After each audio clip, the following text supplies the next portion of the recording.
Welcome to Masani Amman real estate. நம்ம பார்க்குறது வந்து பார்த்திங்கன்னா ஆனைமலைங்க.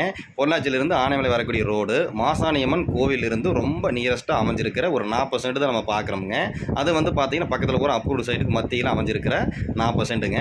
அது வந்து பார்த்திங்கன்னா ரோடு வந்து பார்த்திங்கன்னா 40 அடி ரோட்டு மேலேயே இந்த 40 சென்ட் அமைஞ்சிருக்குதுங்க. 40 சென்ட்டுக்கு வந்து பார்த்திங்கன்னா ரோடு பேஸே வந்து கிட்டத்தட்ட ஒரு 160லேருந்து 170 அடி 40 சென்ட்டுக்கே வந்து இருக்குதுங்க. அதாவது வந்து பார்த்திங்கன்னா பட்ஜெட் கம்மியாக இருக்குது அப்படின்னா 20 சென்ட் ஓகேனாலும் நம்ம 20 சென்ட் நம்ம பண்ணி கொடுத்துடலாமுங்க. 20 சென்ட்டாக தான் ஃபென்சிங் போட்டு வச்சிருக்காங்க. 40 சென்ட் ஒட்டா நம்ம ஒரு கம்பெனி ஒரு கமர்ஷியல் யூஸ் பண்ணுற மாதிரி தான் டோட்டலாக வாங்கிக்கலாம். இல்லை 20 சென்ட் நமக்கு வேணும் வீடு கட்டணும் அப்படின்னு நினச்சாலும் 20 சென்ட் நம்ம வாங்கி கொடுத்துடலாமுங்க. சூப்பரான ப்ராப்பர்ட்டி. அந்த மெயின் ரோடு இருந்து 3வது சைட்டில் அமைஞ்சிருக்கிற ப்ராப்பர்ட்டி நம்ம பார்க்குறோமுங்க. வேறு ஏதாவது டவுட் இருந்தால் கால் பண்ணுங்கள், நம்ம சொல்லலாம். நம்ம சேனலை ஃபஸ்ட் டைம் பார்க்குற மாதிரி இருந்தால் சப்ஸ்கிரைப் பண்ணி பாருங்கள். வேறு ஏதாவது லேண்டு சேலுக்கு இருந்தாலும் நீங்கள் கால் பண்ணி சொல்லுங்கள். இந்த லேண்ட் ஓனர் வந்து பார்த்தீங்கன்னா ஒரு சென்ட்டுக்கு வந்து 4 லட்ச ரூபா வந்து ஃபைனலாக கேட்குறாரு. நீங்கள் நேரில் வந்து பாருங்கள், பிடிச்சது அப்படின்னா ரொம்பவே நம்ம குறைச்சி பேசி நம்ம வாங்கி தர்றோம். லேண்டு வந்து பார்த்தீங்கன்னா சூப்பரான ப்ராப்பர்ட்டி.